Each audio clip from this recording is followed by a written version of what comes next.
که جینس میپوشد، یا دختری مسلمان کرته‌هایی که مردها میپوشند که میپوشانیم سحر مکتب روان میکنیم، میپوشانیم کجایی که خواهیم روانشان میکنیم. بعداً ببینین اگه مادرای به عقلی ما و شما را ببینین، با بعداً چیکار میکنیم؟ بعداً خواهان او هستیم که یک کس دروازه ما را تق تق کنه و برای خواستگاری دختر ما بیاید. مادر عزیز، باور کنید امروز مردم فکرش دیگر شده است، از حوض توجه میکند. همین دختری با حیا است، دختری خداترس است، خاندانش دروازه‌اش تق تق میکنه برای خواستگاری میآید. وقتی میبیند که از وقتش همین خیلی بی‌معنیگری میکنه، ناخوبی های خودش نشان میدهد، خودش که در اون محله که مشهور کرد، پس پگاه که آمد پرسید اون دختری چی است، کسی خواهی نخواهد شاهدی میدهد، میگد نه اونجا نره که اون دختر اون دختری چی ندارد.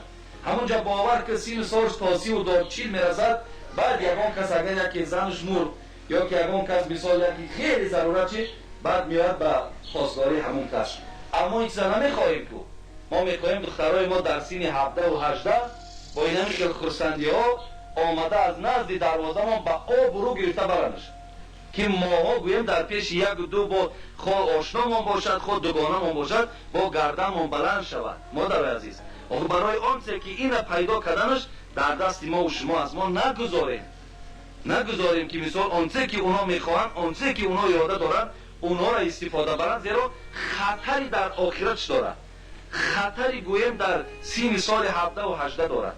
اینا اون روز در ما اخبارات آمد بود که من را در جمعه اعلان کرده بودم، مثال ببین دختری صنف 9 از بچه صنف 11 حامله دار است در فرخار. دختری صنف 9 از بچه 11 حامله دار شدگی‌اند. به خاطر چی بوده است؟ وقتی جوان را پرسیدن گفتن خیلی وقتی که می آمد مقصد لباس‌های جذاب داشت، وقتی که ما را در احوال دیدیم راستی بار وسواس شیطان شدیم و پای میزنک گرفتیم. این امروز کار به حدی آمد که مقصد توی اندازه است که هر کاری میکنیم بکنین، من اینا نمیگیرم. مقصد هر کار همش تیارمون، لیکن اینا من بزنی نمیگیرم، زیرا یک تنها این حمله که ای دارد این تنها از من نیست. ببینید به خاطر چی بود همش؟ از چی سبب پیدا شد؟ به خاطر خود ما که تیار کردیم و روان کردیم، خی اونا روزش میتن. هر یک او شاعر میگفت که همین درختی که اگر میوه کرد از دیوال خانه که بیرون شد، خواهی نخواهی مردم که میوه را دیدن میزنن سنقتی و میوه را میگیرن. یعنی وقتی ما هم که اگر مثل میوه و دخترای ما خوشروان وقتی در کوچه میبراریمشان، خواهی نخواهی این گرگه ها بسیارن، آدم ها اصلا دایم همخیلی میکوان، بعد به آب رومان میکن، بعد در محله شن شرفمون میریزد، آب رومان میریزد که او سخنی که علاج واقع پیش ای وقوع بود ما که نکردیم، انا مرحمت به آبروگی ما. برای مادرای عزیز بسیار احتیاط کنیم. با خدا برای قدر و قیمت خودمون گپ میزنم، برای شرف و قدرمون، برای اینمی هممون حاضر و هیچ آدمی گویم که بی‌درد نیست. وقتی همین واقعه را میشنوی یا دولینت میزنه یا یگان درد دیگه را میزنی، گویم با از حساب اینمی مصیبت فرزند روزی خوشیش نادیده از دنیا را ترک میکنی میره، چی فایده داره؟ به همین خاطر همش در دست خودتان است. احتیاط کنین. به همین خیلی گویم که لباسای خیلی ناخوب دخترها را آورده نرسانیم. مادرمان عایشه وقتی دید این توده زنها را که زیارتش آمدن که این خیلی لباسای تنگ و این خیلی که تمام اعضای زن بیرون در نمایش داد، خیلی نبود، بلکه میگد کمی تنوک بودن که بدن نما نبود، تنوک بود. حضرت عایشه مادرمان چی گفت؟ این کنتون مؤمنات، گفته ای دختر عزیز، گفت من از زیارت آمدین، خوش به حالتان، ثواب گرفتین، من زن پیغمبر هستم، ثواب گرفتین، در حقتان دعا میکنم، لیکن اگر ذره ایمان داشته باشین از همین جای من که خیستین خانه رفتین این لباس ها را دیگر ابدی در بر نکنین، که این لباسی که شما دارین لباس زن مسلمان نیست. گفت ببینین یک لباسی تنوتر بود که بدن نما نبود. امروز همت از اون انصاف جواب دین که اگر همون زیرپوشی زن نباشد، باور که کلی بدنش در بیرون است. باور کنیم به خدا در بازارو چشم تا دیگر همین اوی کرده نمیتونی. اگر هم یک زیرپوشمون نباشد تمام بدنمون در بیرون است. و حبیب خدا 1500 سال پیش چی گفت؟ اگر معجزه شگفت زنون، بعد دعا کنیم که از جای دیگه ما هم منتظرن. معجزه بود در دوره پیغمبری نبود. گفت سینفان من امت اهل نار. اکنون صحبت ما در اون 4 مثل حضرت امیر جان بود. تا که ایسا آمد انشاءالله بعد میگردیم شاید. میگد که دو طایفه سینفان من امت اهل نار، دو گروه از امت من ارزنده آتش دوزخ دارند. ببین ارزنده آتش دوزخ دو گروه انسان دارند. حبیب خدا را پرسیدند اینا کیا هستند؟ گفت یکم قوم معهم سیاد یضربون بها الناس. یعنی قوم معهم سیاد کاذناب البقر یضربون بها الناس. زمانی می شود که یک قوم می براید در دستشون تیاق دارند که مثل دنب گاو است. با این تیاق مردم بیگناه را میزنند. امروز تمام دنیا را اعلام کردند که همان تیاق سیاه دوبینکه است که پیغمبر خدا دوره پیغمبر در این دوبینکه نبود که تلویزیون را ببینین کجای در مردم جمع است، مردم را میزنند.